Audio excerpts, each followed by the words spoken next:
It's Wednesday. That means it's time for the Backyard Blitz. Last show of 2022. We got to make this awesome. Already. We got a lot of stuff. It's going crazy. We got our stuff going across the bottom. Make sure that you give us a follow on Twitter. Make sure you go over to our YouTube channel, the Backyard Blitz. Subscribe to us so you know when we go live, all that good stuff. Slick, man, how's it going, dude? How's your Christmas, man? Christmas was pretty cool. Pretty good. You know what I'm saying? Got to spend time with the family as usual. That's always a plus. We had not on Christmas Day.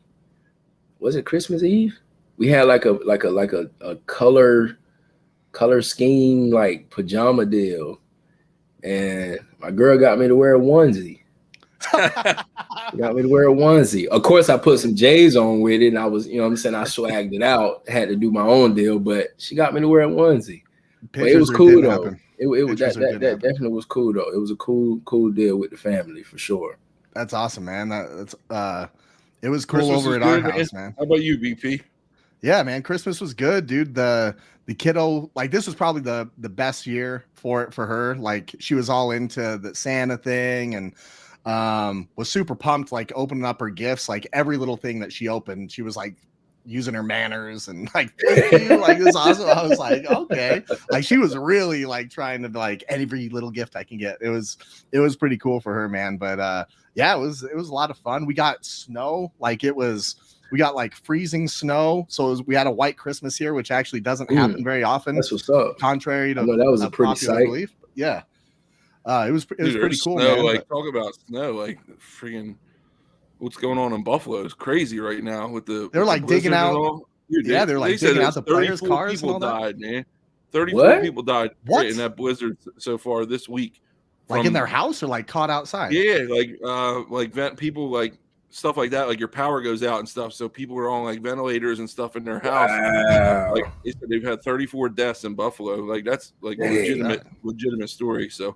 That's crazy. Yeah, that's crazy. What's going on there? My wife said she saw a story in Buffalo where there was like 74 or 75 people stuck in like a Target. And that was like my worst nightmare because like if my wife ever got like stuck in a Target, like I'm going to be poor. Like, you better hope they turn the registers off. Yeah, hopefully. Yeah, man. We're like, all right. No, stop, everybody, stop. But how about you, Drew? Like, what's going on with you, dude? Yeah, it was good. We had a low-key Christmas, man. We spent Christmas Eve at my grandparents' house like we do every year. We talked about it on the show last week. Christmas was nice. The girls, opened up all their presents. My youngest one is she's only 2.5, so she doesn't fully grasp the Santa thing yet, but she kind of grasps it. So, and she loves opening presents, so she's having fun with it.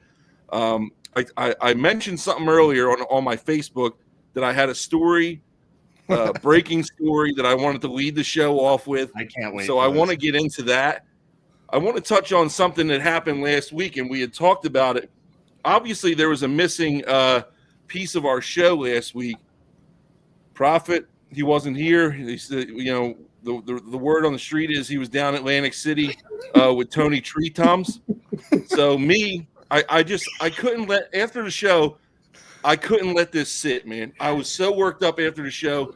I live right down the street from Atlantic City. It's a 25-minute drive. So I took a ride down to AC. I said, I'm going to find out what's going on and what the real story is here. And so I pull up to AC and I walk into the casino and I don't see anybody around. I can't find Proffit. I don't see anybody. And all of a sudden I hear this whimpering, like, like I hear this whimpering.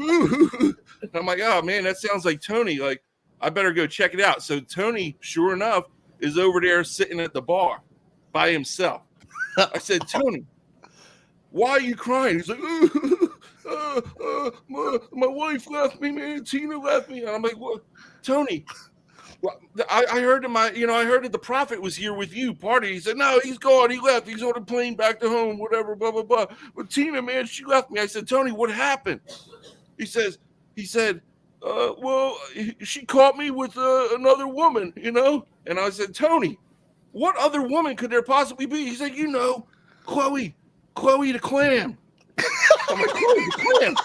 He said, yeah, Chloe the Clam. They call her Clam's Casino. I said, Tony, What are you doing with Clams Casino? You know she's no good. And then I said, Tony, didn't I ever tell you the story of the little mouse that I used to see at work every night? He said, no, you never told me that story. So I said, Tony, when I was bartending in Atlantic City, every night when I was taking out the trash, I saw this little mouse. All right, this little mouse was running across the Atlantic City Expressway, dodging traffic like Frogger. Like Frogger. This little mouse was weaving in and out of traffic on the Atlantic City Expressway, trying to get to the dumpster, trying to get some food. So every night, you know, the mouse would come in, he'd grab his food, and then he'd leave and cross back over the expressway, dodging traffic again. One night, the mouse came over, got his food, started going back to, you know, wherever he came from on the other side of the expressway. Boom! Car runs over his tail. He keeps going. He doesn't even notice that he lost his tail until he's all the way back across the expressway. He says, oh, man, I can't go living without my tail.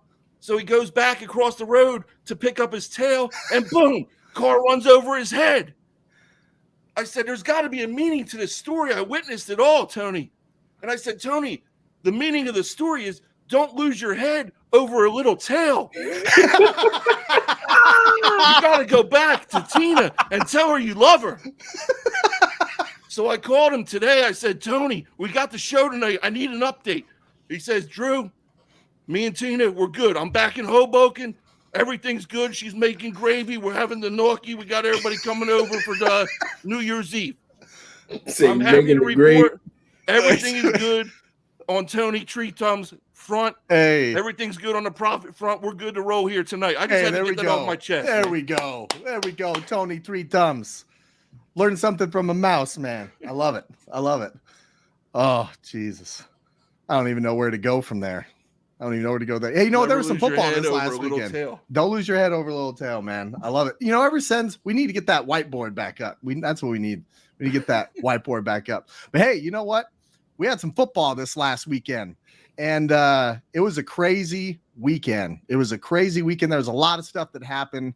So, Drew, I mean, you're talking to Tony Three Thumbs.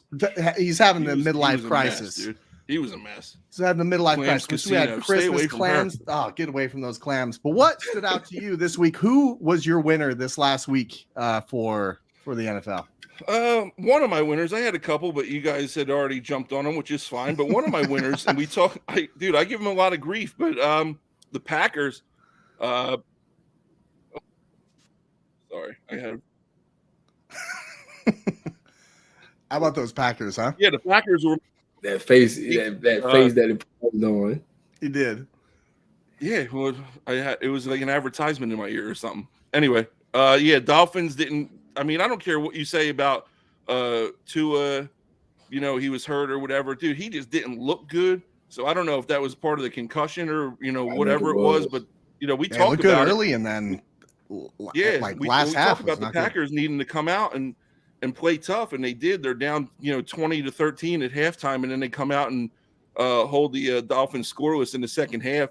And look, they're right in there. They're in the hunt with the in the wild card picture. Lions lost, and we'll talk about that a little bit later. They're just doing what they need to get done, and they got a big game this weekend too. We'll see what they can do. Yeah, everybody keeps talking about the Packers. That's all I've heard about since Sunday, and I saw Rodgers being a little bit more animated in that game. Normally he just has that scowl, but then there'd be some expletives that Fox would catch, and you're like, I was talking to my father-in-law. I was like, I've never seen Rodgers where he's like cursing, he usually just kind of sits there and he's kind of more low key, but man, you could tell it matters to him. You could tell that he was really trying to fight back in that game. And, it just takes a couple wins for them and they can get in the tournament, man. Yeah. And when we had mentioned it before we went on the air, like he's got something to fight for now. And that's where, that maybe that adrenaline or whatever it might be, or that passion or that, that swagger that is coming back a little bit for him, where it wasn't there maybe in the middle of the season when everybody was counting him out. It helps when you find a good receiver like Christian Watson. It seems like ever since he started to catch on their chemistry, like the good things have been coming in Green Bay. Slick, what do you think about this last weekend? What stood out to you, man? Dallas You know, they beat the Eagles. I almost text you on that one. Is that too, hard bro. for you? That might be harder for you to hard. spit out than me with the Niners. I mean, Dallas played good ball. It's just, I don't know. It seemed like, I don't know. It just seemed like the Eagles couldn't catch a break. It was like they would match whatever Dallas was doing, but like whenever they needed that specific defensive play or offensive play to go ahead, they couldn't get it. But hats off to Dallas. I mean, I feel like they're going to end up meeting each other in the division championship, and I think that's when the Eagles will win it. Well, but now both teams, it's kind of interesting, right? Like both teams have beat the opposing team with a backup quarterback. Right. So Philly beat Dallas earlier in the season with Cooper Rush, and now Dallas beat Philly with Minshew. But here's the thing that kind of stood out to me in that, because Minshew put up some points. That's what I'm saying. Like some points, man. He played good enough to win, but it was just like certain plays on defense or offense, they just couldn't capitalize to go ahead. But he didn't play great, but he played good enough to win. Yeah, I think he definitely played good enough to win.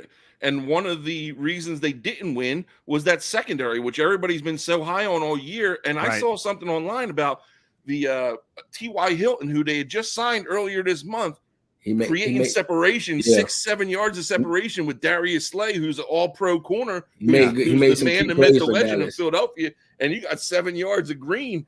Dude, you're making that throw in your sleep. So, but you know what's crazy? For the longest, I didn't even realize number 16 was T.Y. Hilton. Yeah. Until maybe the last catch. Because I was looking, I was like, who is 16? I haven't seen him all season. Yeah. Now all of a sudden they plug a guy in and he's making plays. Like he looked like his VP. You know, I'm a big guy on swag when it comes to being on the field. Yep. But he looked like when you cut on Madden and you make your own player, the generic guy, spinning around. That's exactly. You got to make sure that's what he looked like. So I didn't even think that's T.Y. Hilton until the last play. I mean, the last catch. I'm like, oh, that's T.Y. Hilton. They did sign him recently. Yeah. I thought he was just some guy they pulled up from the practice squad. Tight, bro. Exactly. He didn't have a back flap. He didn't I'm just saying, I know that the Eagles, they only got to win one more game to lock up the 1 seed, but who they got? They got who they got this week? Oh man, why do I forget? I know I picked them to win, but I'm drawing a blank. I don't think. Here, let me see. It isn't Washington. No, it's not Washington. No, it's the Saints. Dude, the Saints have a tough defense, and if it's Gardner Minshew that's out there and not Jalen Hurts, it's not a gimme game. They can't. It's not a gimme game, and that was my point. They're just kind of coasting into the playoffs here, and that's not. Listen, we talked about last week about if you win out or not win out, but you secure that first seed and whatever, you can't possibly get any higher. Right. All right, now we can take our foot off the brake a little bit, rest some of our guys who need it feels rest. Like they kind of took it off early. Yeah, it's like they took it off there yet, right? Week 16. You haven't done it yet, so get that done first, and then you got another tough divisional game to end the year. So, did you see? Speaking of Dallas, though, did you see the news that kind of came out today that T.O. has been talking to Dallas for a potential return? He's like 49 years old, isn't he? Yeah, we were talking about that in my group chat. There's no way. Can't be serious, right? I don't know. No, listen. Have you guys been keeping up with him? Have you guys been paying attention to what he's been doing? I follow him on Twitter. I see his he stuff. ran like a 4.45 or something like that. Listen, I'm not going to sit here and say he can come in the game and be a number 1 or even the number 2. He can come in and at least give you 5 catches a game. He's a bad man. He's still fast. He's still in shape. No, he's not the 20, 30-year-old T.O., but the way the game has changed, he can still contribute some type of way. I'll tell you what, as physical as he is, being a possession receiver where they're really all over. That's what I'm saying. Legal contact and all that stuff. I mean, you might be onto something. I mean, the dude's a specimen. He's a specimen. He's an absolute specimen, man. He's a freak. But I'll believe it when I see it. I agree. I believe it when catch or something like that. But based off their resume throughout the week and how they work and how they do this, him and Ocho, I really think they can come into the game right now based on how the game is and how it's changed since they played and be like a situational 3 or 4.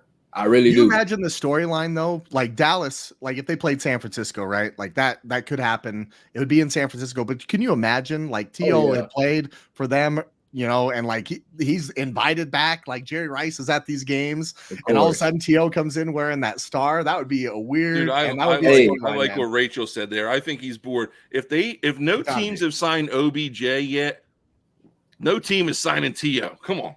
No. But let's be real. So about OBJ, like so parading around. BP, what you just said is Jerry Jones not a businessman. I know he's a businessman. And what did you just say? If T.O. came back, if T.O. just made one catch, do you know what type of storylines that would make? I'm all about that. But he's got Michael, you're going into the playoffs. You can't do it now. You got Michael, the playmaker Irvin, that's on every network that there is. I swear to God, and he's pounding the table for these Cowboys every week, bro. He's like the spokesperson for them, man. He's one of my favorite people to listen to, man. Michael Irvin kills me. He is. Well, I'm gonna take your winner, man, because I figured like, oh man. Like you've been high on the Jaguars, like you've been talking a lot about them. They're my winner this week, boys. Have you looked at these playoff rankings right now? They are leading the AFC South, and I was on record last week. The Titans are going to win this thing. The Titans are going to win it. I've said it for a couple weeks now, right? And now all of a sudden, the Titans cannot get out of their own way. Derrick Henry's probably not going to play tomorrow against the Cowboys. And you got the Jaguars that are sitting there right now that are winning the AFC South, that would host a playoff game. Man, if none of us saw that. Matter of fact, we dunked on Sunshine. We dunked on the Jags. In the preseason, I had ETN's foot being all weird, and here they are, right? Like they're getting ready to win this division here in a couple weeks and host the playoff game. My hat's off to them, man. That's an awesome win. That's and that was a hot team that they were playing. The Jets. They were going in there. There was going to be some weather. It was going to be a factor. Yeah. And if there was a loser to that story, it would be Zach Wilson because he might have played himself out of a job in that game. I was going to get onto that because when we get to that portion of the show. I was going to get on that. I think I took a nap. Like I fell asleep during the game, and then I woke up, and I'm like, "Who's that guy? The punter?" Like I didn't the backup quarterback. I didn't even recognize the name. I was like, I have no idea who this guy is, and then I went back to sleep. I think. Oh man! So obviously it wasn't all sunshine and rainbows over the weekend. We had some teams that haven't seized the opportunity when we've expected it to happen, right? So I want to start off with Drew. Who's your loser of this last week? So listen, my loser of the week, and I've been high on these guys the past couple of weeks, and they're the feel-good story of the NFL. But my loser of the week is the Detroit Lions. All right, you're playing your hearts out. You're playing your butts off week after week. You're getting these wins. You got 3 in a row, whatever it might be, and then you come out and you lay an absolute stinker against the Carolina Panthers, who have also been playing hot, but I think overall on paper, the Lions have probably a better team than Carolina. And if they wanted to get where they want to be, they would have put up more of a fight. I mean, you saw Dan Campbell come up and shake the coach's hand from the Panthers and say, dude, you got us from top to bottom. And listen, Goff went out here and threw for 350 and 3 touchdowns, and he had a nice game, but they ran for 45 yards total. Yeah. 45 with both of those good running backs that they have between Swift and Williams, like you got to do better than that. Right. You have to do better than that. And Williams was leading the NFL in touchdowns at one point. It was just a complete dud from the Lions. It definitely it didn't take them out of the playoffs completely, but that whole race, man, with those final couple spots is pretty tight, but it's pretty tight with a lot of mediocre teams. I think you got the Lions in there, the Packers included in that. So, Lions, like I said, I was high on them, and then they came out and laid an egg. So they're my loser of the week. Oh man, for sure. Like that. And Campbell actually said it was like the best thing that could have happened to him. But like, if you think about that, the flip side of that is they were playing against Carolina, right? That have kind of that was a big game for them. They needed that game to stay within the race of everything. And the fact that they went out and put up some points, I'll tell you, Steve Wilkes in Carolina if he doesn't get that job, like I feel like he has earned to hold on to that job. Way he's turned around. Sure. I mean, he's been leading those guys, and that's after they traded Christian McCaffrey. That's after they traded some of their good players, right? They threw in the towel in week 9. You know, they were done. They were like, all right, we're gonna, try and right the ship after the season, but here we are. And they're still in position. And with the Buccaneers playing the way they play, they are so damn boring to watch, man. The Buccaneers getting off topic. Like, they got a huge game that, the Panthers play the Bucs this weekend. It's a huge game, but golly, they got a chance to get it done, and everybody was writing them off, and they were probably writing themselves off too. They traded their best player. They traded Williams or Anderson. So we'll see. We'll see what happens. It's like, I can't wait to hear what you got to say, man. Like, let us have it, man. Who's your loser of the week? Jets, man. They freaking Jets. I chose them. My reason for picking them in the beginning was because of the weather situation. Mm-hmm. I just didn't think that Jacksonville was going to be able to go to their home place and do anything in that weather. Yeah. But what I messed up on, I didn't pay attention to who was going to be starting as a quarterback. Found out Zach Wilson was the starter. It was too late to change. It was too late. It's a great story. That was it was too late. So right. He is terrible. He's so bad, Rick. There's stories like awful. I've been hearing reports now, like they're ready to move on from him. Like they're done. They benched him, right? Mike White's gonna start. Yeah, he'll be back. Zach Wilson's gonna be inactive, and Flacco's too. So who was the dude that played last week? I don't know. I was surprised that they put him in instead of Flacco. Who was that guy, man? I have no clue. I think he might have been like the second string holder for extra points, but it's just so happened he played quarterback in college. Like nobody knew who he was. Strevelier. He went 10 of 15 for 90 yards. He played at South Dakota, BP, out in your country. Oh, hey, South the Dakota. Rabbits, Jackrabbits? Yeah, the Jackrabbits. Now, listen, they got a nice program. Hey, he did have some swag. He had a gold. I knew there was something about him. He's from Crystal Lake, Illinois. You know who else is from Crystal Lake? Jason Voorhees. Well, yeah, and he murdered his chances of ever starting again. Damn, good one. Nice. Yeah, I was looking for Flacco to go in. Once they took Zach Wilson out, I was looking for Flacco to go in there. Then when I didn't see Flacco, I'm like, what are they doing? Like, there's got to be something to that though. Like he must not be looking very good in practice or something like that for Robert Saleh. Yeah, for him to turn into that guy. Active. Yeah, I don't know. He said, it's raining. I'm not dressing tonight. So. No, he was dressed. They showed him on the sideline. Yeah, he was dressed. That's what I thought. He's kind of there as a mentor then. That's my what I think it is too, Drew. That's what I think it is too. Guide the young guys, That's what I think it is too. Zach Wilson, and you know what? I'm going to say this now because I don't know if I'm going to get a chance to say it later in the show. But Zach Wilson, I will go on record, is another one that I said before this podcast will not pan out in the NFL because he is a quarter. He just there was no chance that he should have been taken where he was and had the expectations that he had. While we're on the topic of being right about stuff, the Broncos. Am I jumping ahead? Do we have this later in the show? You know what? The Broncos coaching staff happened to be fired this week earlier, and I never wish anybody to be fired. But if you would have asked me in August, oh wait, you did, I would have said I told you so. And what happened? I told you so. Oh wait, what else happened? Oh, Derek Carr. I'm jumping ahead again. Derek Carr just got benched. I told you guys all beginning of the year, Derek Carr is not that good of a quarterback. Now where are we? Oh, he's benched. I told you so. Let's move on with the show. I was going to have one more winner of the week, and it was going to be you, Drew. But since you stole my thunder, I know. You can still do it. My loser. Oh, go ahead. Not to cut you off. So, Drew, speaking of the Derek Carr situation, my brother texted me earlier and was like, bro, the Raiders just benched Derek Carr. I was like, so who was their backup? Adams?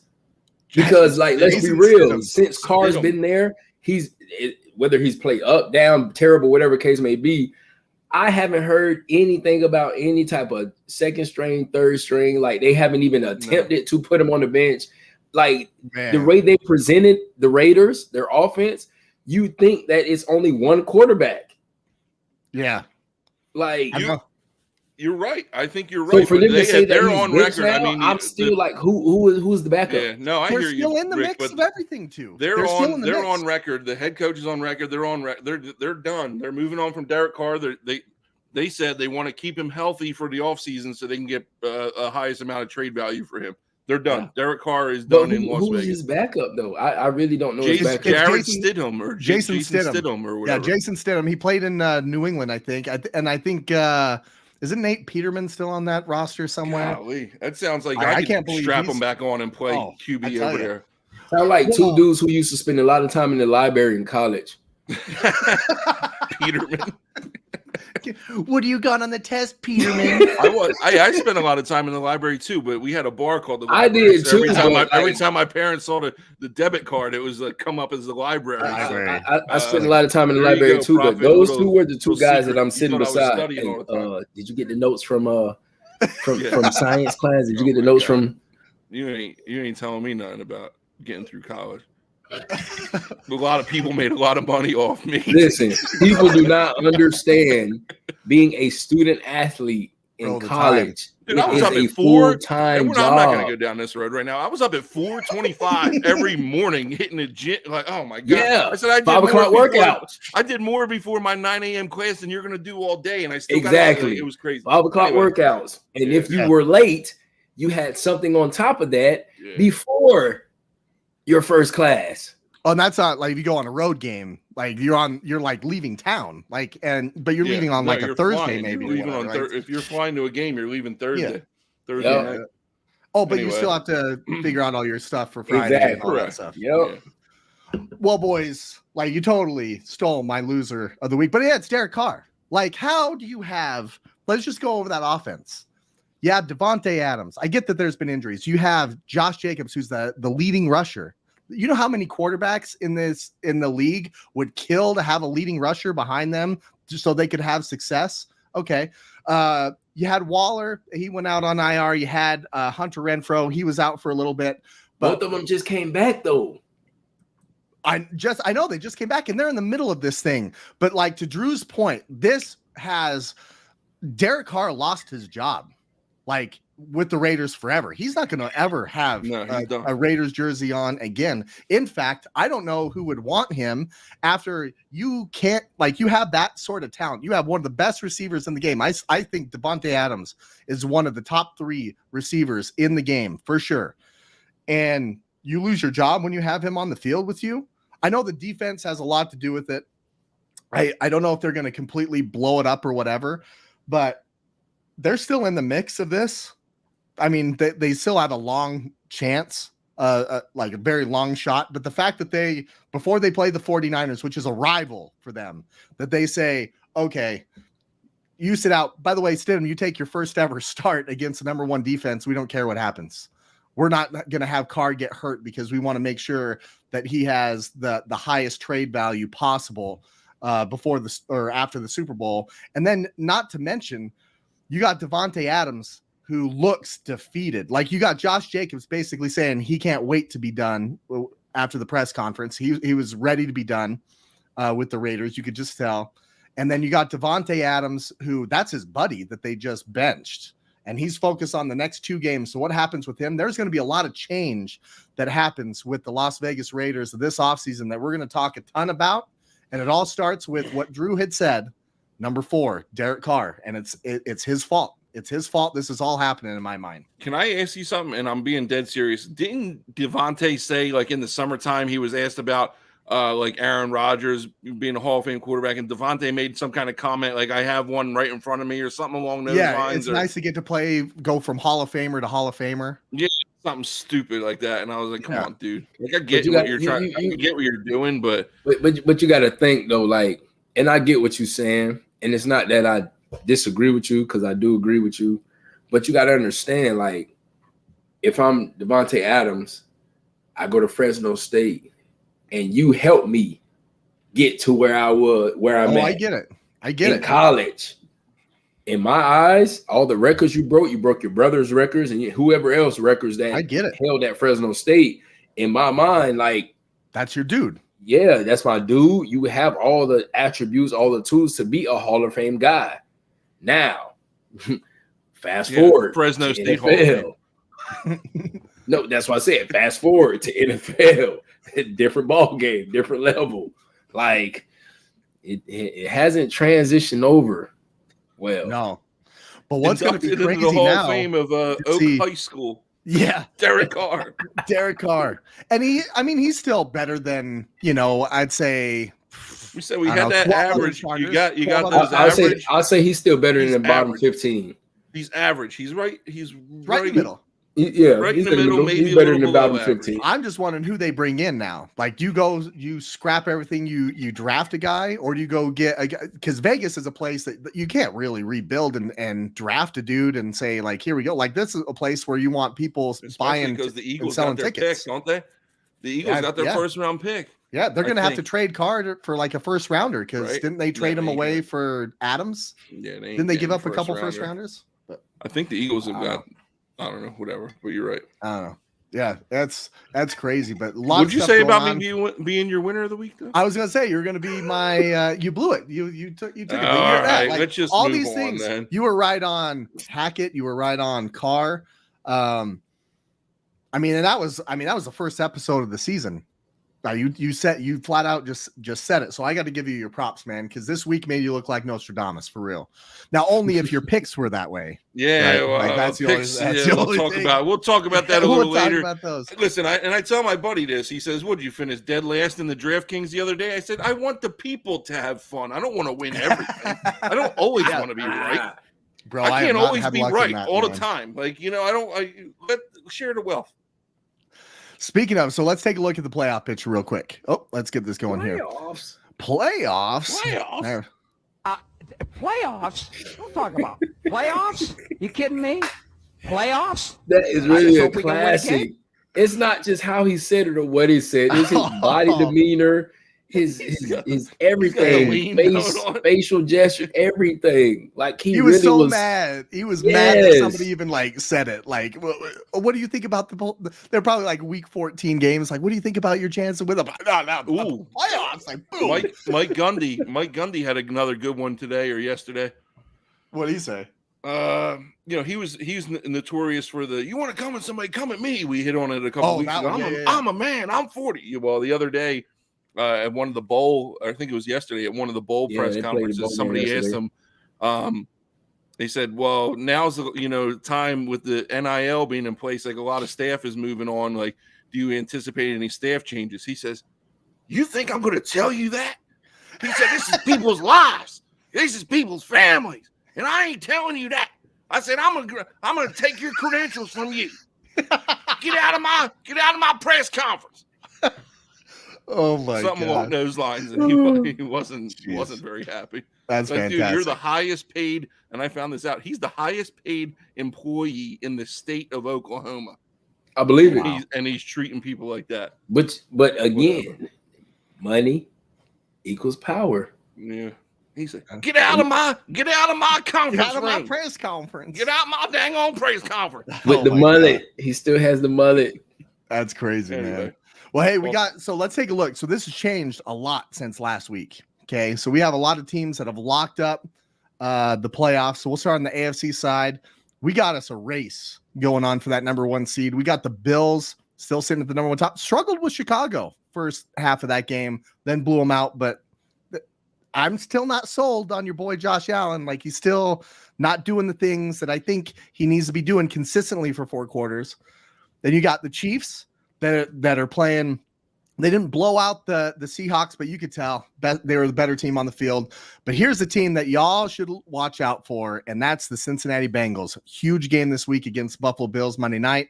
You got the Ravens that are in the playoffs and the Chargers. Attaboy Woodrow Piney. Those Chargers finally made the playoffs. We're going to get to see Justin Herbert in there. Like, if you just look at those 5 teams that have locked it up in the AFC, like, it is going to be fun to watch these matchups. Dude, that Then you got game Monday night is huge. Huge. And I am so ticked Huge. off, by the way, because I have to go back to school Monday. Everybody else in the country has off from school on Monday. Yeah, isn't it and an I'm like the observed only holiday?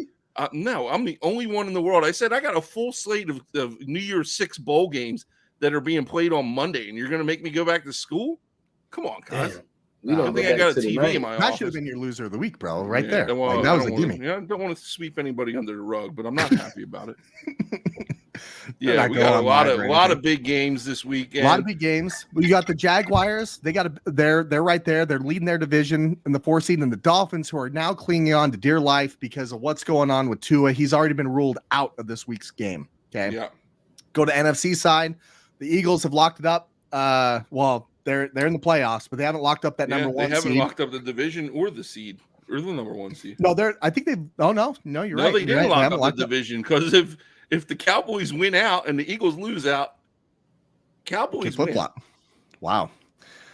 Which would be crazy, by the way. The 49ers can still get the number 1 seed if the Eagles lost their 2 games. The Niners win their 2 games. The Vikings lose 1. The Vikings can sneak up there in that number 1 seed. So it's not all the way done, especially kind of what's going on with Hurts. But I mean, the chances the Eagles don't lose one or don't win one of the next 2 games, I still think Correct. is slim. I get that. But the I'm with you on Buccaneers, right? They're in, but they're on thin ice. They're on thin ice. The Giants are in, and the Commanders, they're on super thin ice. They got some tough matchups. I think they close it out against the Cowboys, and they have a tough matchup this week, I believe. So that's no shoe-in right there. And then you look at who's fighting for these spots, especially on the NFC side. You got the Seahawks, Lions, and Packers, and the Panthers. They're all right there. They can all the Panthers, reason that they're there, so they could win the division, and they'd host a game, which is crazy. Mm-hmm. They would have a losing record hosting a playoff game. The Patriots, huge game against Miami this week. They could basically flip-flop spots with them. You got the Jets, Titans, and then really I don't think the Steelers or the Raiders have a chance, but a lot of stuff on the line this week, boys. Teddy Lot Two of stuff Gloves on the getting line this week. started at Miami. So Yeah, Teddy Two Gloves. Now, it is the fantasy football Super Bowl, right? Like, it is for me. I know that I made it. I I'm don't playing know. I against haven't Woodrow been Piney this week. relevant for about 4 weeks in fantasy football. More than that. Man, I need somebody to help me out to win this freaking host this trophy, man. I need it. I need some help.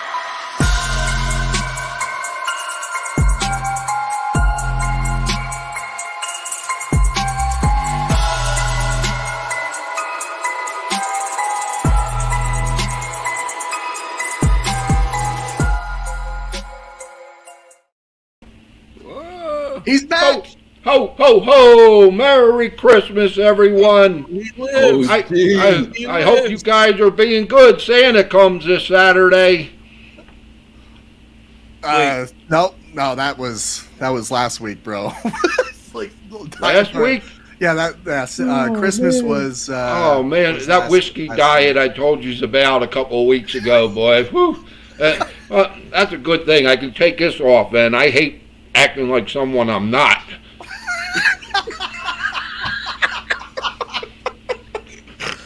Hey, there he is. There he is. I just got this on as a reminder. I got an important message to tell everybody later in regards to this. Oh. What's up, guys? Hey, What's what's going up, on? You made Proffit? it back from Atlantic City. I heard it was full of drama with Tony Three Thumbs. You Oh were man, detained there he for was little a bit. mess. Oh man, what He was- happened? What was going on? Like, you missed the show. You were in Atlantic City. You couldn't make it back on time. Like, Yeah. Tony Three Thumbs is over there crying over some tail, which you never do. No. Now, what the hell happened? Well, he's back with Tina right now, like Slinger said earlier. Okay, but I don't think he told Tina that he lost 75 large on the tables, and Tony's a very superstitious man. He believes in signs and all. So Slinger said that we were playing roulette last week. That wasn't the case. I had to get a colonoscopy this week, so he said, "Hey, you're getting a colonoscopy. I want to play craps." So we were throwing the bones, and with 2 thumbs on one hand, man, it was bad. But Yeah. Yeah. It was fun, but like I said, Can you speak to this Chloe the Clam or no? No, no, don't get me involved with that with Mrs. Proffit. Mrs. Proffit watches the show. No, no. Clam's I don't know. Casino, I don't know Chloe. I don't know Chloe, not at all. Oh man, well either way, it's great to have you back, man. We definitely missed you last week. Now, even while you were out of the office, so to speak, you nailed some pretty big things this last week that helped me out in particular. So I mean, look, and thank you for covering for me, Slinger. It was bound to happen. I mean, I had to have a bounce back, and after the week before that, and the week before that wasn't terrible for most people's picking, but for mine it was bad. So, but and before we go on with football, so I can get this thing off of my head. yeah, I got to hear about this. Okay. I actually did have a colonoscopy this past week, and it was a very cleansing experience. But the reason I have this on is, and guys, everybody at some point in time is going to have a colonoscopy, okay? Just let me tell you this. Don't do a willy after you start that drink, okay? Because there's nothing worse than getting the munchies and having to eat yellow Jello to calm. It just doesn't work, man. It really doesn't. You want tasty cakes or whatever, ice cream. Nah, I had to eat yellow Jello. It's better than yellow snow. Well, yeah, this is true, but I ain't got no Huskies. So okay, here they go. Got one in the room with you. Yeah. Boom. There goes that one. There he is. There's a problem. Now I'm back. you are a man of many hats. Well, I'm in my fantasy Super Bowl this week, and I'm playing against Woodrow Piney. You heard it, man. I'm coming for you. I need some help, though. I got Tua is out. Tua is out this week. Also, I don't know how that impacts Tyreek Hill. I almost sent you an email, but I talk to you weekly, so I'm excited to maybe ask you a few questions. But I know you got some things prepared for us. So, who's your stardom this week? Fantasy Super Bowl. You got to have him in your lineup. Let's start off with quarterback. Okay. You got him. You get him in your lineup. Justin Fields. There you go, Larry. Justin Fields is going to explode this week against that terrible Detroit team. I'm actually picking the Bears to win this game and totally eliminate Detroit from the playoffs. Damn. No kidding. Yeah. So my wife was saying the same thing. She said she had a feeling about Chicago, that the way that they've kind of been not putting the entire game together, but Justin Fields has been jumping off the tape with, he's been doing things that Michael Vick used to do, and he's the future there in Chicago for sure. So I'm excited for this because that's going to be a huge game right there for him. Your wife's a very smart woman. I like to think so. That's a good thing. Okay, to so say. Justin Fields. Yeah. I'm feeling pretty good. I'm going to just record that. There we go. So we got Justin Fields. Check out this clip, honey. Yeah, exactly. See, I said it. There we go. We got it. See? Justin Fields. Got him in the lineup. If you got him, start him. If you got him, get him in your lineup. Get him in your lineup. Let's go running back. Let's go running back. Travis Etienne. Okay. And you like the matchup? Great matchup against that Houston's run defense. I don't see subliminal message. I don't see Trevor Lawrence having a big game, but I do see this being a high-scoring game. And that means Etienne's going to get in the end zone a couple of times here. Another upset. I see Houston winning this game outright. Golly. Yeah, well, Houston has not lost to this team in 9 games, 4.5 years. I don't think it starts this week. Damn, and would be a big loss for the Jaguars. Yeah, they would be right there on the losers of the week if that happens. Makes Week 18 real important. Yeah, it does. They played the Titans in Week 18. Is that right? No. Let me see. I don't know. Somebody up here. I got the schedule. Yeah, up right somebody here. that's got a computer in front of them. Okay. I Let's wish. take a look here. Sunday, Yeah, January. I got one right here. Here we go. Oh, all the Yeah, games they are just on on Sunday Christmas. next week? Oh yeah, they do have the Titans. They do. They do. Jaguars, Okay. Titans, Well, week 18. games for the division then. All right. Okay. So receiver wise, now there's Devontae Adams that's without their starter, right? You got Tyreek Hill that's without his starter. So some people are going to need to hear some really good stuff for wide receiver. What do you got for him? Well, guess what? You might even be able to get this guy on the waiver wire, Brandon Cooks. Oh. I just said he's ready. got a high scoring close. game I'm seeing this week, and Jacksonville does play well against the run and not so much against the pass. I see Cooks having a big game. He came back last week, scored a winning touchdown against Tennessee, and I see it continuing this week. Okay, so you got ETN running back in that game, and you got Brandon Cooks wide receiver in that game. All right, now who should we stay away from? Now there's some matchups. There's some quarterbacks that are out. So let's start off with the quarterback spot. Who you benching? Like, Can I hold up a second here? So Christmas is over, so that means New Year's is coming, right? Okay. Okay, and it's a time for making resolutions and all that. Well, one of my resolutions was going to be I was going to quit all my bad habits, but nobody likes a quitter, so we're not going to go that. We're not going to do that.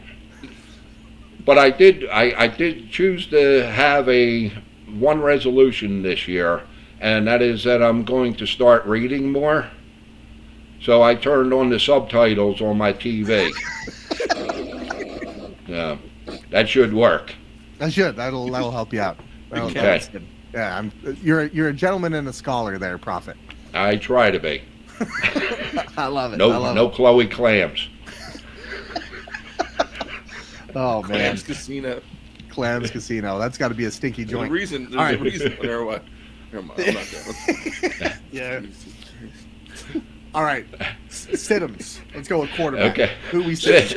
Sit him. We should be getting friggin' 20,000 views a show. We should. It's gonna happen one of these days. Siddums. If he plays, Gardner Minshew. Okay. If he plays. They've been mums the word on that up here in the Philly metro area. There hasn't been a lot of talking about who's going to start at quarterback. Sirianni had. I didn't see what he said, but I read it was something on Bleacher Report that said he had a funny one-liner to the response if Jalen Hurts is going to play this week or not. So I don't know. Anyway. I don't know exactly what that means, but yeah, they're not saying anything. Which I think they ruled Jalen Hurts out early last week, right? Like I think it was like Wednesday. It's kind of mysterious. A little bit of gamesmanship there that's going on. You touched on New Orleans. You know, New Orleans does have a pretty good pass defense there. And if Hurts plays, I say get him in your lineup for sure. But if Minshew plays, do not play him. But if Minshew does not play, do not play Geno Smith this week. Going up. You want to know what, fellas? I just thought about this. So do not play Geno Smith. Right. So there could be a reason that they're playing a little gamesmanship. The Cowboys play tomorrow night. So they might be having an eye on if the Cowboys lose that game for whatever reason, that they could say, okay, we got the division, we'll do that, and then they just need to win Week 18. So that could have something to do with it there. All right. So Geno Smith and Minshew. If Minshew plays, get him out. Geno Smith, get him out. Get him out of your lineup. Okay. I like the twofer right there. Let's go running back wise. What do we got running backs? Who we sitting this week? Ezekiel Elliott. Oh, that's a big one. It's a big name there in Tennessee. I mean, all the offensive woes they have, they're not having problems with that run defense. And Zeke, I see Pollard probably doing a lot better than Elliott. So if you by some chance have a choice, get Pollard in, but not Elliott. Put Elliott on your bench. Okay. All right, I can live with that. Now, receiver-wise, this is what I'm really curious about. I got Tyreek Hill. I have Devontae Adams. were like they've carried me to this week, right? This championship. But Devontae Adams is going to have Jason Stidham thrown to him, and Tyreek Hill has Teddy Bridgewater thrown to him. Now, I'm curious what you got to say about who to sit, because I'm curious if any one of those names might be on the list, but I need to know. Nah, I try not to put the big names on there because nobody listens to that anyhow. So I go with the middle range guys, and I'm going with DJ Moore this week. DJ Moore. Okay. Yeah, DJ playing Moore? against DJ Moore. Yeah, playing against Tampa's defense. If you look the whole season, Tampa Bay has shut down number one receivers every game. I looked at every game. I think Chase had a touchdown against him a couple of weeks ago, but he only had like 54 yards or something like that. Number ones, have been getting shut down. Okay. All right. So DJ Moore. Now, let me ask you this: Would you? I know you don't talk about the big names or whatever, but this is kind of different. DeAndre Hopkins has the same situation. He's got Colt McCoy thrown to him. You got Tyreek Hill, you had Devontae Adams, all backup quarterbacks that are big name receivers that have had pretty decent years. Would you sit them in their current situation, or would you go with them because of the type of players they are? With the exception of Tyreek Hill, I would sit because Teddy Bridgewater has some, he has some play. Hill could possibly do something for, even though it's a tough game in New England. But Stidham and Trace McSorley, I mean, Hopkins had what? Hopkins had one catch the other night for 4 yards. McSorley I think. is so bad, dude. Yeah, McSorley's. I couldn't believe he was still in the league because I knew he's been in for a couple of years now. I think, right? Yeah. I actually thought he was still with Baltimore. But okay. Tyreek Hill, I would play. Teddy Bridge, he's always been known to manage the game. Yeah, he's still got some game left in him. Well, you just got to get it to Tyreek, and he can break one too. So okay, I'll take that advice heading into this week. I know you got a couple other things, so we had. Hold on 1 second. Take it away there, sir. Very observant, Big Tex. I'm sorry, I just had to look at that text message. Big Tex asked me, "Where's Mary?" And if you don't, you notice Mary's gone from she had a bad game last week. She dropped 2 balls that almost that cost the team a lot of fun and excitement. That's the Cougars, right? That's the Cougars. Yeah, Mary was a fraud. Well, she also dropped a couple of passes that could have cost them the game, but fortunately didn't. So. Wait, so Mary is actually like Mark? Is that what you're saying? No. He said she dropped 2 balls. I thought 2 balls fell out of the shorts. She's an illegal player. We got an illegal player on the field. Finkel is Einhorn. Einhorn is Finkel. Hey, we're all inclusive on this show, man. Everybody's welcome. Absolutely. But God. The lingerie football league can't be packing heat, bro. Bold. Okay, whatever. Yeah. Okay, so what do you got for us? So we had a winner with our DraftKings. We got him. Do we get them paid out? Yeah, he was taken care of today. He's taken care of. He was super excited. He messaged us right away and he said, "I played every single week," and it was the first week that he had won. He did. He has played every week. So congrats to him.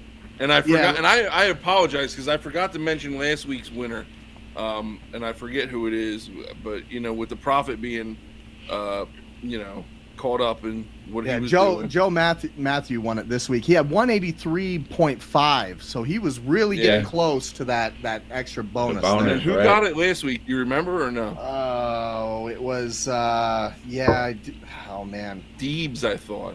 Yeah, it was Deebs. Yeah. Deebs won. So we've had a couple different winners. I know. It's coming right down to the end of it. We got a couple weeks left with this, so we're excited about that. Proffit, I know you got a couple things that you want to say, so I'll turn it over to you. Yeah, okay, real quick. Let me just get through the regular stuff here. waiver wire, and these guys, if you pick them up, if you're still alive to pick up guys this week, do not be afraid to play these players, okay? Brock Purdy, Zach Moss, and Jahan Dotson. So there's a couple more names for you, BP. I like it. Okay. You know, I know that my opponent dropped Brock Purdy this last week, and so I did put in a waiver. Shocker, I know, Drew, but I did pick up Trevor Lawrence because he's a number 6 quarterback in the league, but he's been off and on. He's had 15-point weeks. He's had 35-point weeks. Be and careful. Then I saw that it's a bad week for him. It's a number 4 defense against quarterbacks. The Texans are. Right. So Brock Purdy might be in there, especially with the type of game that might be. So okay, I'm excited about that. You guys were a little shaking your head last week when I told you to bench Sunshine, and what did he do against the Jets? He did nothing. They won the game, which is great, but okay. My lock of the week is an underdog pick. I figure what the heck, it's the next to the last week. I see Seattle knocking the Jets out of playoff contention this week. Damn. Okay. Yeah, I could see that happening too. It's in Seattle. 2:05 kickoff. Jets going across the country. They've had all sorts of problems at quarterback. I think that's a great pick, man, especially if you're going to go with the dog this week. Well, I look at it, Seattle opened at a 1.5 favorite. And when they announced that Mike White was starting, the Jets went to 2.5 point favorites. Mike White is worth 4 points. I don't think. Well, the good thing I didn't say anything because I was going to say Mike White's worth 3 points. So thanks for covering for me there, Proffit. No problem. Not that I'm not a great mathematician. We go back to the old college thing. So that's where you're lacking, and when you get to that point, you will be the next Proffit. Drew, you do kind of you're really humble about it, but aren't you going for your master's degree here? I thought I saw something on Facebook about that. Man. I start on my master's on January 17th. So this schlub who labored his way through college, will have my master's degree by next May. So that's looking awesome, forward to that and next chapter and stepping stone in my career. So. Congratulations, proud of you, man. That's freaking awesome. That's super cool. Yeah. Okay, Proffit. Okay. So we got the Seattle Seahawks. As your lock this week. What else you got for us? A couple of quick things here, guys. Because next week is the last week for DraftKings, I want to continue to give my money away. So I am going to have a Win the Profits Money playoff pool. You guys. It's not going to start for a week and a half, okay, when the playoffs start, obviously. But contact me now so I will get you the rules. I will send the rules to you on how this game is going to be played. It's the way we play it in our league, and we'll continue it with the Blitz Nation. There'll be a $25 win fee, price for it. It will not cost you anything. Just like the DraftKings, but DraftKings doesn't offer anything like this, so I'm going to have to do it myself. So my email is there at the bottom of the screen. Just say, Proffit, send me the rules, and I'll send them out to you as soon as I get the email. Now, It is fun. It is fun how he does this. I will add to that. I'm in the league with the Proffit. It is unique. It keeps you involved throughout the entire playoffs. So. Fantasy football, just because the championships are this week, doesn't mean fantasy football ends next week. So definitely, if you're interested in keeping the fun going, shoot him an email. You're going to get an email from me. That's absolutely for sure. So, how does it work? Is it a weekly thing that goes on, or is it for the whole playoffs? It's for the whole playoffs. Yeah, and it's your guys obviously get eliminated.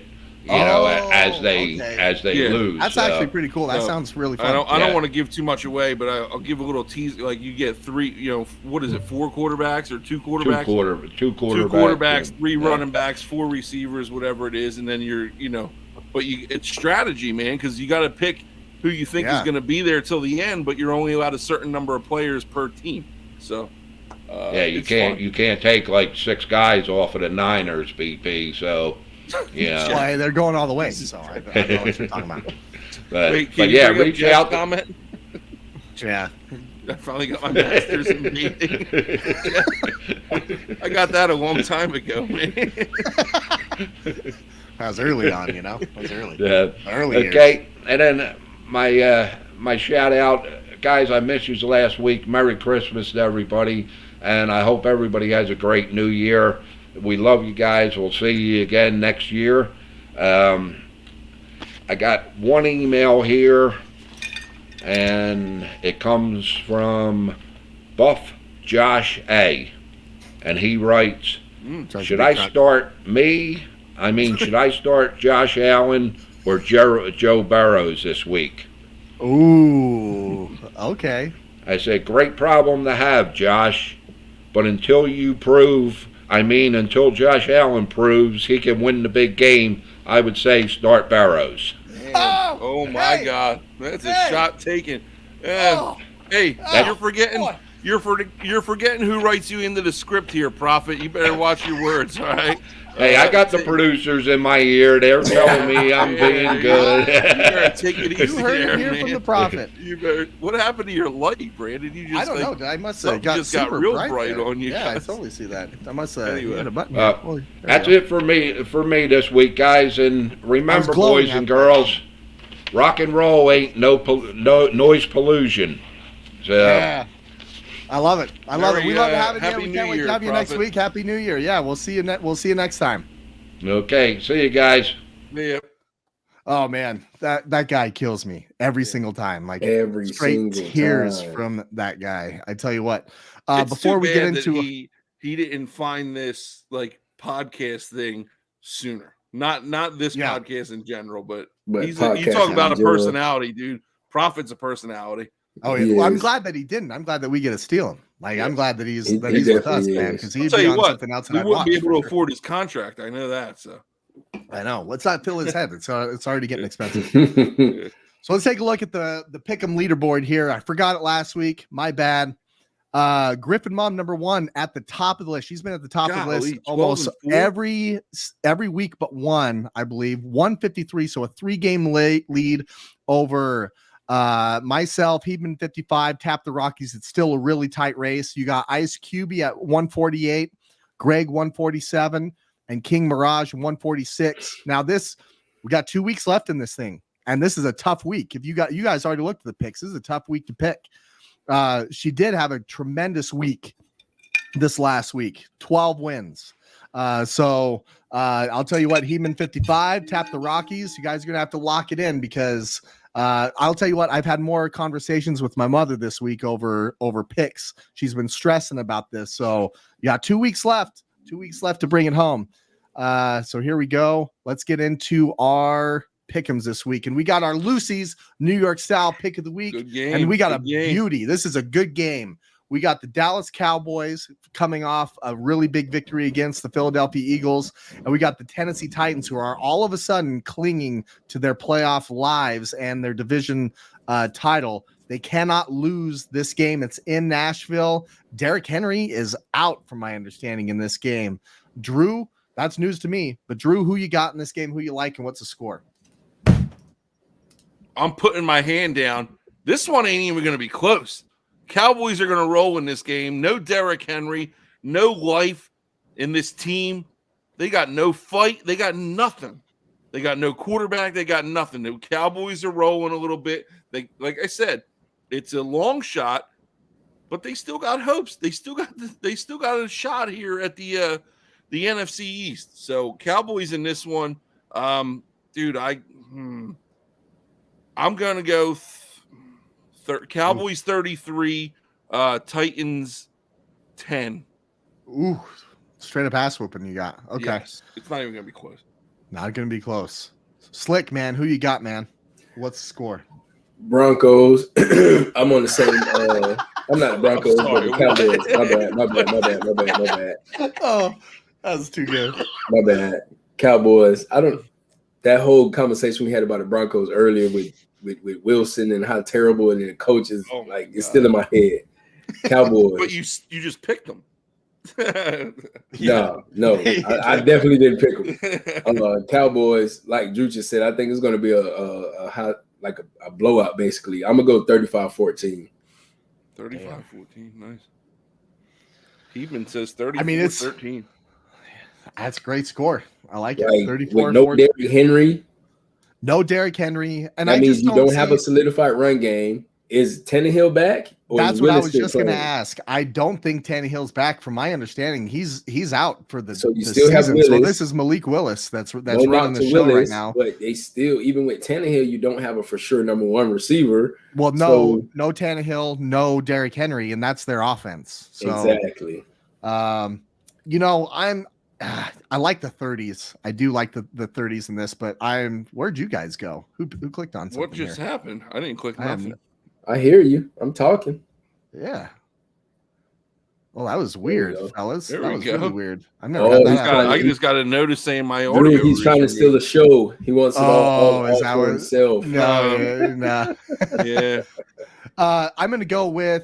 I think I'm going to go 28. I'm going to go 28-13 in this. I like the 30s, but I just think that if they get ahead on one of these Thursday night games and they don't have to press, it's going to be hard to get to the 30s. And I think they might just coast. So I'm going to go 28-13 with Dallas in this series. And that's it for our Lucy's New York style pick of the week. We got 2 more weeks of these things. We got to hit one. But remember, boys, if it's not Lucy's, You can Forget forget about about it. it. Lucy's got to be loving us, man. We haven't been right one time. I know. I got close. I got close. Did you just hit on the Did you just hit on the line or no? The betting line? You said something about No. The one that I talked to you about earlier was the Packers line that I thought was weird. Cowboys. I had something you said triggered a stat in my head, and I can't remember what it was. Probably because but anyway. Yeah, Dallas are 12-point favorites. Yeah. So 12 points. this is interesting, and I don't know. I can't remember if I ever mentioned this on the show before or not. But they said if the spread in the game in an NFL game is 9.5 points or higher, like 94% of the time the under hits in the game, because either the underdog is playing great defense and keeping the game close, or the favorite gets up by a lot and takes their foot off the gas and they don't score anymore. Oh, wow. I will repeat that. If the spread in the game is 9.5 points or higher, the under in the game hits something like 94% of the time. Something you said triggered That's that in my crazy. mind. Because that's a huge spread. That's one of the biggest ones that I've seen. The other one this week is the Chiefs 12.5 over the Broncos. Yeah, they said it's a crazy high number that the under hits in those games because, like I said, the favorite either comes out early and then takes their foot off, or the underdog is keeping it close. Yeah, it's pretty wild. I got Something you. to keep in your back pocket That for is. the next 2 weeks of the season, you know? Yeah, no kidding. Well, I don't think we'd have a 10-point favorite in the playoffs, but you never know. Yeah. Big game, boys. We got the Miami Dolphins. We got the New England Patriots. Now, Tua has officially been ruled out. I thought for sure that they would carry that all the way to probably Saturday because he was in the concussion protocol. He did get another concussion You can't carry this week. that. Unfortunate for him. Yeah. But we know we got Teddy Two Gloves going into New England, playing against Mac Jones. There's a lot on the line for this. They literally, New England can get in the playoffs and Miami could be out of the playoffs based off of this game going into week 18. So Drew, who do you like in this game, knowing that Tua's out and knowing we got a big matchup, big divisional matchup here? Yeah, they couldn't ignore that, BP. Not ignore it, but they couldn't put it off because they're just getting too much scrutiny from the NFL with this whole handling of the Tua situation all year. This is the third concussion protocol now, right? Yeah. You got more people now. Like, you got to remember, 10 weeks ago, he was on the ground immobile. With his fingers all weird, right? People were calling for him to stop playing forever then. You got more people now, and you got more people on television who have, influential voices who are saying that he needs to hang it up. I don't personally agree with that, but he does need some time off. I had the Dolphins originally I asked you to change the pick. I don't know if it got in there, but I'm going I got without Tua playing. I got the Patriots in a big game here. Like I said, this is huge playoff implications for them. So I got the Patriots in this one. I just don't see Bridgewater getting it done. Belichick still's got it, man, when it comes to dialing up a defensive game plan against some of these offenses. So I'm curious to see what happens. But I want to hear from Slick. Who do you got in this game, man? Even though Tua isn't playing, I still stay with the Dolphins because, like we spoke on earlier, there's a lot of teams where backups step in and you're like, who is this guy, or what can he do, or what he's going to do? We know what Teddy can do. Exactly, Teddy Bridgewater. He's not going to do anything extremely great. He's just going to manage the game. He's like a Tyron Taylor. They're just going to manage the game, take what the defense gives them, whether it's a 13-12 victory or a 14-10 victory. Like, I feel like he could still get it done. He still has weapons. Yeah, he does. No, he still has weapons for sure. You know, this is really tough. And with Tua in there, I think you definitely pick the Dolphins in this game. But they're also, you think about that team, they've been sliding the last few weeks. You know, I think they're on a 3-game losing streak, something like that. Now you got a divisional opponent that they've traditionally, you know, they have played really well against, but it's with some different fellas in there. You know, you got Teddy Two Gloves that's coming in there. He has a good running game, but he's got some weapons. But I'm telling you, that Patriots defense finds a way to frustrate you. And the Dolphins have not been clicking. They have not been, you know, other than little spurts here and there. I think it's going to get frustrating for them. And quite honestly, I got New England in this game. And I think it's going to be a low scoring, like 16-13 type of game. It's going to be frustrating. They're going to get pressure on Teddy Bridgewater. I think the Dolphins defense is going to get pressure on Mac Jones, but I think it's at home. I think that there's just enough of the Patriots, and they've been scrappy all year too. That's the other thing. They're right in this. And I think they come away in this game. Speaking of the Patriots, like I'm still staying with the Dolphins. But I do like Jones, number 25, the little small corner they have. Yeah. They've been using him both ways. He's been playing corner and running back. Okay. Yeah, I don't know if you guys have been paying attention to that, but like they've been using like third down back where they've been like flaring him out, giving the ball in space because he does have speed and he's elusive. But that's on the Patriots or the Dolphins? Yes, the Patriots, right? Number 25. They have a history of doing that, right? They did that with what was his name? Was it Tony Brown? Yeah, Troy Brown. Yeah, and then Julian Edelman did it. He played a little defense and nickelback, things like that. Not the band. Jones definitely. He's okay. I'm going to keep my eye on that in that game because I'm tuning into this one. I need to see what happens in this because Miami started off hot too, was in the middle of that MVP conversation and how that has changed. It might be Mike McDaniel starting to lose his shine a little bit here. Little bit. All right, big game this week too. I mean, I feel like we're saying this every slide, but it really is. There's a lot on the line, and this is division on the line because the Panthers could jump the Buccaneers in this game. With the tiebreakers, Tampa's not playing very well. They have, Drew, you mentioned it earlier. They have not looked good at all. Like it's been a frustrating offense to watch. Meanwhile, you have the Panthers who've been seeming like somehow they've been scoring 30 points a game. Deontay Foreman has been having a life over there after Christian McCaffrey's gone. Who do you like in this game, Drew? Big game. So you're absolutely right. It's a huge game. And Tom Brady, I watched that game the other day. And he made a comment in the post-game press conference on the field that this team hasn't played a full 60 minutes yet this season. Well, it's about damn time you start. All right. On the other hand, the Carolina Panthers are playing with this underdog mentality. They're playing with a bunch of, guys who aren't supposed to be doing what they're doing. All right. You trade away Christian McCaffrey. You trade away Robbie Anderson. These guys aren't supposed to be winning, and they are. So that locker room right now is like this. They're a solidified unit, okay, in Carolina. And the Buccaneers are the offensive linemen. How many more weeks can these guys sit here and get belittled by Tom Brady? All right? Because he won't point the finger at himself, and he never has, and he never will. He will never say that I need to do better. It's everybody else. And these guys are getting tired of it. and we're tired of seeing the same old story every week. I got the Panthers in this one because they're playing as a unit.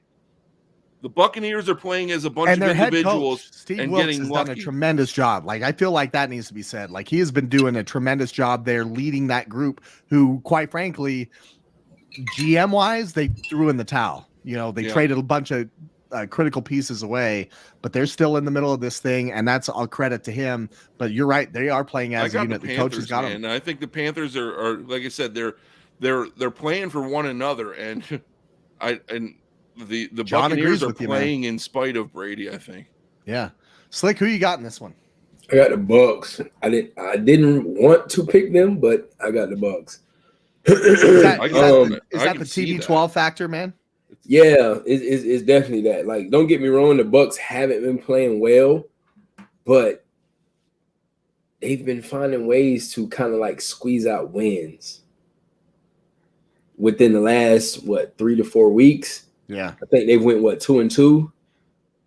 Yeah, right in there. Something like that. It's something. So it's they've been late in the game too. Like it's been late. It's like the last 2 minutes. Yeah. And the Panthers, I just feel the Panthers don't have enough to where they just hop out on you and just solidify the game. I don't know, man. The Panthers put up 37 on a decent line. Man, that's the thing. They have been putting up some points. Like, they've been putting up some points. This is a tough game for me. It is a tough game, man. BP, who you got? Dude, we're running long. That's okay. I'm right there with you. This is really tough because the Panthers, like, everything in my mind says let's go with the Panthers, but I know Tom Brady when it comes to these big games, and he like wills it to happen, and it'll be late in the game when they haven't even been in it, like the Rams. Like, they were out of that game the whole time. The last 20 seconds he comes back and finds a way to win the game. This is at home. If this is in Carolina, it might be a little bit of a different story, but I got Tampa in this one. That's a tough game for me to pick, but Vegas knows. Bucks 3. We say the home team gets that 3 points. But yeah, I'm going to go with there's no way Tom Brady is missing the playoffs. There's just no way. John, it's too much at stake for this for comment. Yeah, this comment says the Bucks beat weak teams. Are the Panthers a weak team? They are. I'm asking. They're not strong. I'll tell you what, weak. Brian They're not Burns, weak the past couple weeks. They're playing. And Brian Brian tough, Burns, and we talk about it all the time about how but it's all about how hot. But it's all about how hot you are going into the playoffs. Strong. They've been playing good ball throughout the whole season. The Buccaneers, but the Buccaneers have been limping out of these games. The Buccaneers won in overtime. The Buccaneers won in overtime this past week. They won in the last 2 minutes of the week not college football. No, I get it. It is a victory, but the Panthers are also winning too, and they're playing good football. We talk about it. It's all about who's hot at the time. Yep. To your point, how many times we saw the Giants do this a couple times, limp into the playoffs, just barely get in somehow, some way, somehow, and go on a run. And Carolina, I'm not saying that they're going to the Super Bowl, nothing like that, but they have some athletes out there still. Brian Burns, if Tampa Bay does not stop Brian Burns on Carolina's defense, it will be a very long day for Tom Brady. I'm going to say that right now, man. He's a dog. He's a dog, man. All right, let's go on to the next one. This is big game. Big game. We started off the season with this. We started off the season with Vikings, Packers. Vikings took that one. Now we're coming down to the end of the season. We got Vikings going to Lambeau. And guess what? It's another big game. The Vikings have been in a ton of one-score games, and I think they have an incredible record when it comes to one-score games. Aaron Rodgers has an incredible record in Lambeau. We know it's going to be cold. We know the Vikings have been all over the place, from getting blown out by the Colts to having the greatest comeback in NFL history to barely beating some teams, right? And they're 12-3. But this is the craziest thing. Vegas has the Packers at 3.5-point favorites, which caught my eye. Drew, I talked about that before the show to you. I said, that's crazy to me. Everybody's talking about Packers. If Vegas has that as, I'm telling you, there's something to it. Be. Drew, I might need to switch my picks. Drew, what you got, man? What you got in this game? And you touched on it, BP. Like the Vikings have been all over the place the past few weeks, getting blown out by the Colts, who were sorry. biggest comeback in NFL history, and then you get the game versus the Giants where you need a 61-yarder to win the game. Yeah. Excuse me. You got one of, whether he's done it this year or not, you have one of the top 15, let's say, NFL quarterbacks of all time on the other side in Aaron Rodgers. I got the Packers in this one. And it might be an upset to a lot of people, but we talked about it earlier. Rodgers is playing for something. They want to get into the playoffs. Obviously, they have a shot to get into the playoffs. They're playing at home, and it's going to be cold, and it's going to be, there's going to be weather involved. I got the Packers in this one, and I think Minnesota is a little bit too scatterbrained, and Aaron Rodgers, as much as scatterbrained as he was all year, he might be a little bit more focused than this Vikings team this week.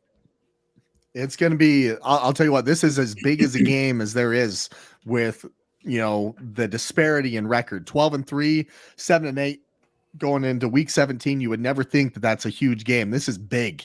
This is big for a lot of reasons, it's the divisional Packers, reasons. dude. Vikings, Packers, man. Slick, who you got in this game, man? I got the Vikings. Yes, the Packers have been playing good ball within the last 2 to 3 weeks, maybe even 4. But like we just said earlier, like you just said earlier, the Vikings they've been all over the place, but they found ways to win. So at the end of the day, like when you have a team that has the talent that they have on offense and defense, and they find ways to win, even though they're all over the place, you got to kind of take that into consideration. We talk about that though, right? Like that's like teams finding ways to win or finding ways to lose. They're finding ways to win. The Vikings usually found ways to lose, but this year they're getting it done. They're getting it done. They're still 12-3. Now, granted, I still will say first round of the playoffs, they lose. I still feel that way. I just don't feel – I feel like their luck will run out first round of the playoffs. They could. Do you feel like – let me ask you this, and Drew, feel free to chime in. Do you feel like this might be one of the weakest 12-3 teams that you've kind of seen, like as far as like respect-wise? Because I feel like the Vikings don't get a ton of respect for their 12-3 record, but they just don't seem like they should be 12-3. I won't say weakest. For me, I think they're just not consistent enough. I agree. Okay. Because they have a lot offensively, they have a lot defensively.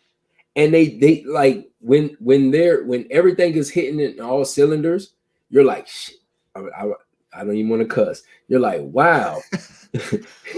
Had to catch myself. You're like, whoa, the Vikings are really da-da-da-da.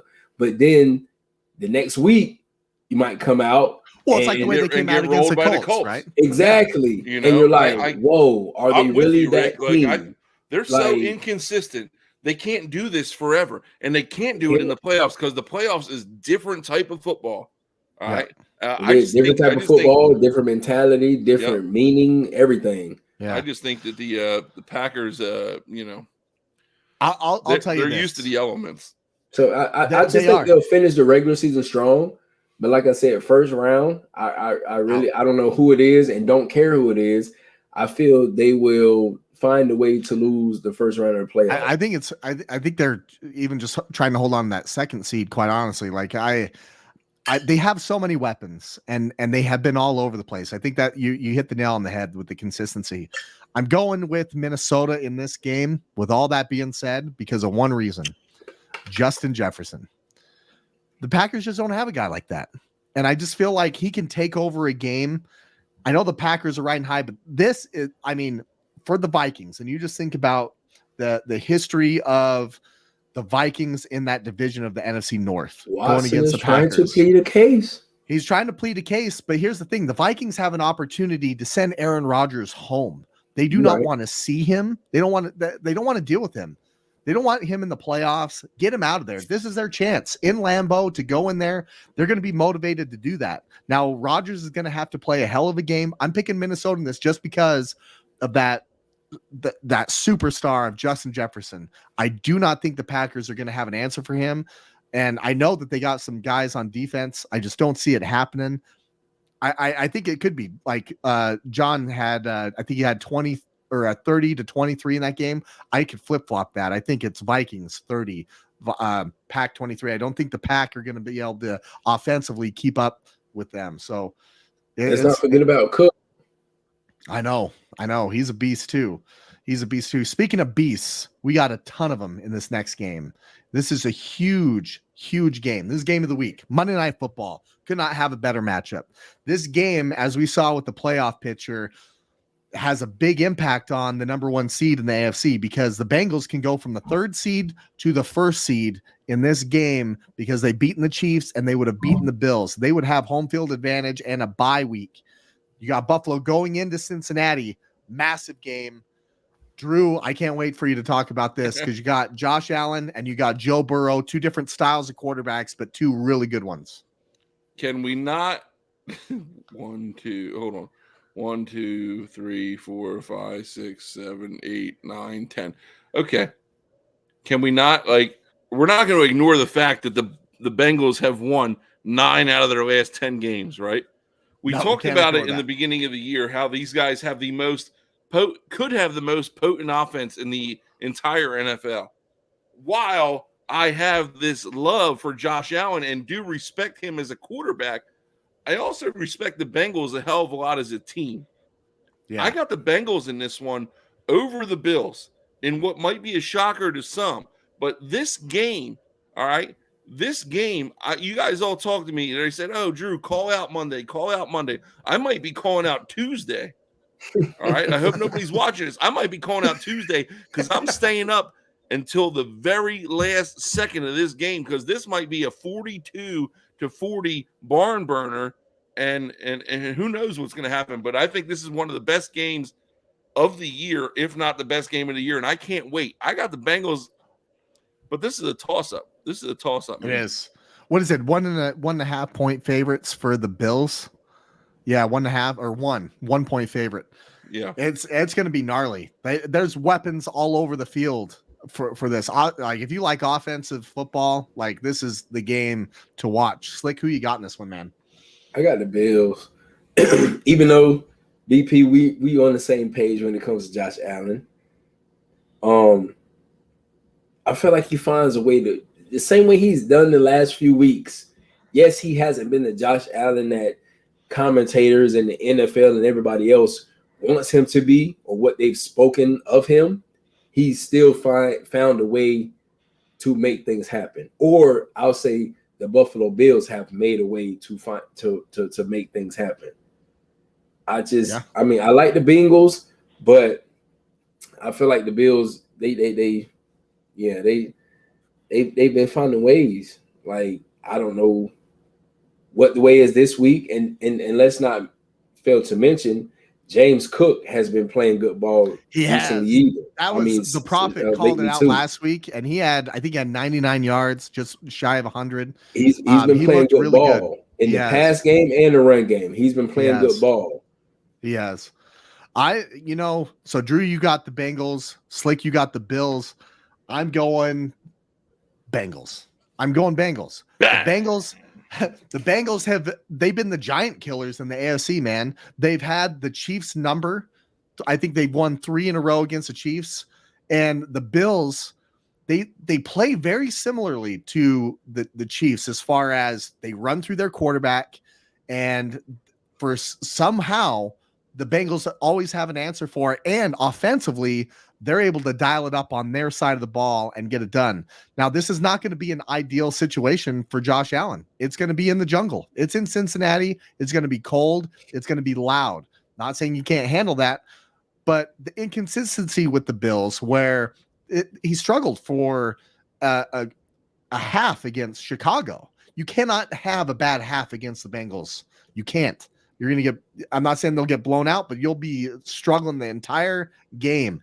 If you want the Chiefs to come to your house, Buffalo, you got to win this game. The Bengals, if you want other teams to come into your house in the playoffs, you got to win this game. Big game. It's in Cincinnati. Joe Burrow and the Bengals are hot. Joe Mixon is hot. P. Ryan's hot. You got Jamar Chase healthy. You got Higgins. They got weapons across the board. I got the Bengals in this one, man. I'm Rick's going got back to something grade say. school. I want to raise my hand. Oh, Go you ahead. got it. Okay. Okay. So, just for these 2 games, are you guys willing to put up a waiver? Oh, I'm always ready. Uh, For 2 games, like yeah. this game and what was the other one? No, just this one. This one? Okay, what you got, Slick? What am I holding up in my hand right now? Water bottle? Water. No, forget the water. A bottle. A drink, a bottle. Okay, Bottle. a bottle. A bottle. Okay. Just this game? Yeah, just this game. All right. What are we doing? What if the Bills win? Okay, straight up. Both of you guys, I'll send you my address if I haven't already. You got to send me what I like. Okay. If the Bengals win, I'll send both of you guys what you like. I'm on that. I will do that. I'm on it. Yeah, I will Let's do do it. that Let's do it. because I Slick. am We're on the air. confident in This the game. Bengals this week. I am. I got you. All right, Just, let's just do it. this game. You're gonna be buying 2 bottles there, cuz I'm sorry to say, but here we go. That's a bad Here bet we for go. you, bro. Because I only got to buy 1. You got to buy 2. But I'm gonna end up with 2. True. I love it, man. I love it. True. Hey, let's go check out just real quick what we got for the week. We got some differences in there. I got New England. I got you switched there, Drew, to Miami. Drew's got Carolina. He's got Green Bay. Now, there's a lot of red over here. Cleveland against the Commanders. Carson Wentz is going to be the starter in that game. I haven't seen a lot. Back. Yeah, Carson Wentz is coming back. I haven't seen a lot of Deshaun Watson. What makes you pick Cleveland in this one, Slick? So I've been watching them play, and it's not. Of course, we're not. Deshaun Watson hasn't been giving us what we're used to seeing when he was with the Texans. Right.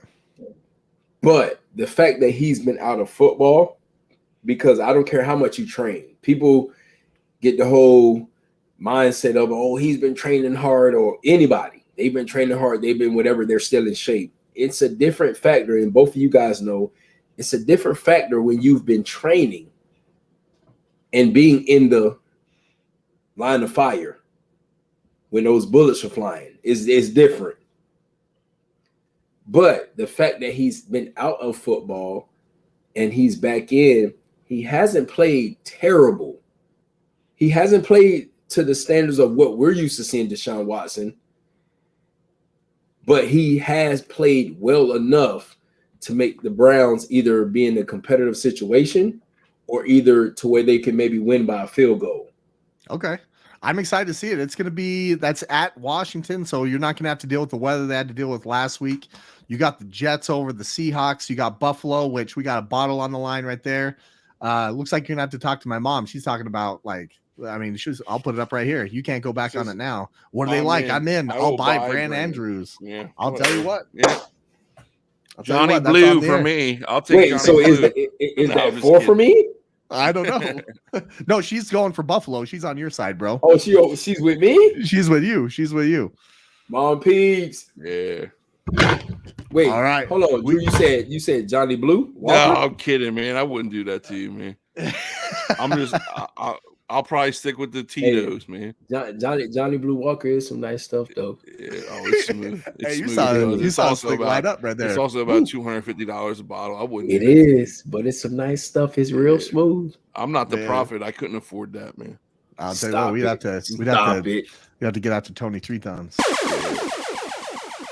Oh, we know what that means. Oh, hot shot. Shot of the week. Hot shot of the week. Drew, let's start off with you, man. Who's your hot shot of the week? I gave it to my oldest daughter earlier in the year. I'm giving it to my youngest daughter this time. We went to the doctor's yesterday, and she had to get a flu shot, and she got that little jab. No, not that jab. She got a little jab in her arm and didn't even flinch. The only 2.5 time she years cried. old, right? What? 2.5, right? Yeah, 2.5. She got the flu shot. So the only time she cried is when my wife was putting her to bed and she took off the Band-Aid. She said, I want the sticker. I want to leave the sticker. But let me tell you a little story. And this is a funny story. It might piss people off. So we walk into the doctor's office and they say, you got to wear your mask. I said, I understand. I don't agree, but I comply. Whatever. And then they said, how old's your daughter? I said, 2.5. They said, she's got to wear a mask too. I said, no, she doesn't. I said, I'm not. I said, I'll take it, but she could play with it. Well, whatever. There's another little 2-year-old across the way saying, oh, the 2-year-old across the way is like pulling out his mask, he's crying and stuff like that, and the mother's like, "You got to keep it on, honey. You're 2.5 now. You have to wear your mask." Blah blah blah. I said, "Look, she's putting her mask on." I said, "No, she isn't." And she just looked at me, and then they called my name real quick, and they got me in the back real quick. They said, "Get this guy out of here." But that's my hot shot of the week, man. My little daughter for being a champ. Didn't even cry when she got her flu shot. That's awesome, man. That's awesome. What about you, Slick? Who you got? Who's your hot shot of the week? Honestly, my hot shot doesn't go to anyone. It goes to just the holidays in general. Just the fact that all of us are in good health. Everybody that's on the Blitz Nation.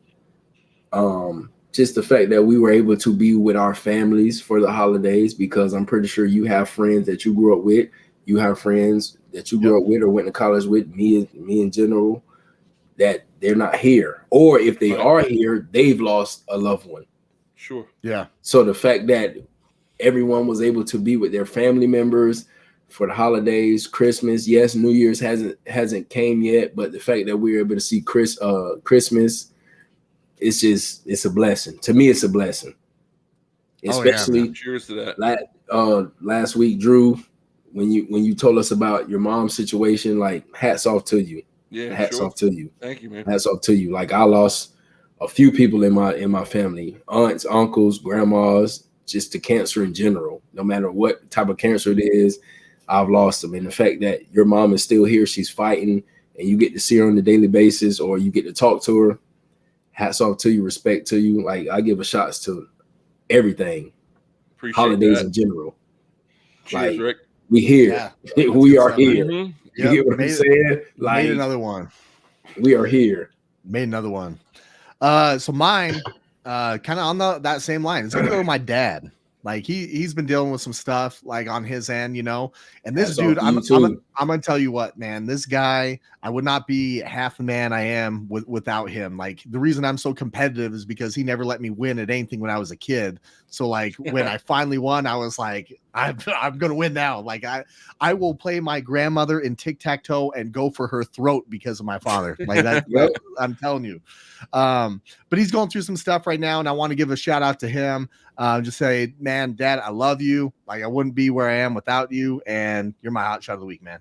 Salutes and respect to you too, BP. I feel the same way about my dad. He's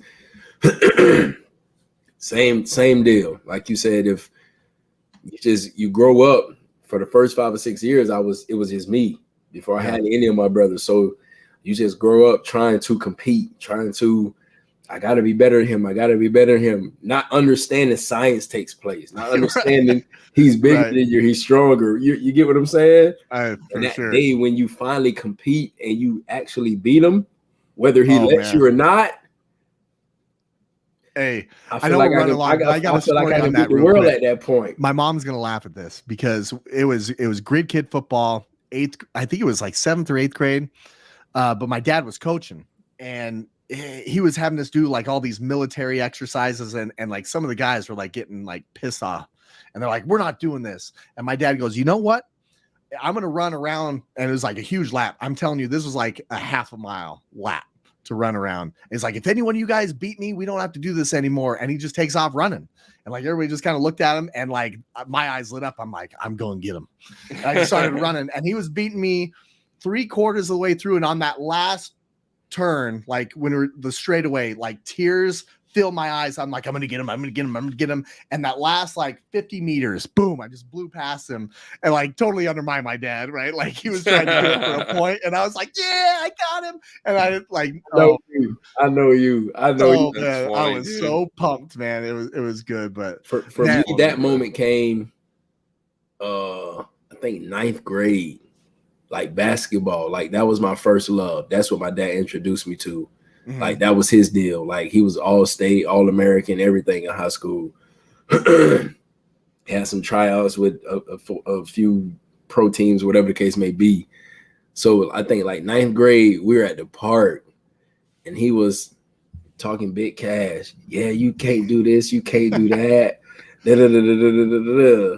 And I beat him in 21.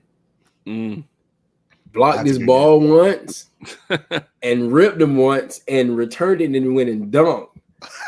When that happened, it was a wrap. Like you couldn't tell me like No, I wasn't gonna be an All-American in basketball until like I understood like what high school I was at, and it's a football school, and I'm in Florida. That's awesome, man. I still don't think I That's beat my dad in anything, honestly, except maybe throwing a football. Like I can throw a ball further than him, but he still kicks my ass and everything. Fantasy Come football, on, Drew. sports betting. Drew. I need you to catch up, Hey, Drew. we know What's it's the up? OG though. Yeah. That's Sports, that's Hey, horse, or he beats me in the horses. He beats me in fantasy football. So he's still the OG, man. He's still. But at this point, like all our dads are OGs. Like I could just beat him in Man. Madden or something. Probably. thinking, Does that even count? thinking about like just the fact that all three of us, our dads, and the impact they've had in our lives, all of them are OGs, Straight up. man. Straight up. Shout out On to that Pops. Let's get out of here, boys. I can't wait to see you guys next week. Happy New Year, Can't everybody. wait. Happy New Year. Happy Happy New Year, New boys. Year. Next week in Have a good night. 2023. Be Thanks for safe. watching. Get a designated driver, man. Use an Uber. Yes. Don't Yes. drink Or and just drive. stay home. Yeah. Don't Or drink why and don't you drive. just get why don't you just have the party at your place? Call Drew over, man. Exactly. That mobile bar There you place. go. Tell you what, there's your plug. Drew's there, I'm coming. Get out of here. Cheers.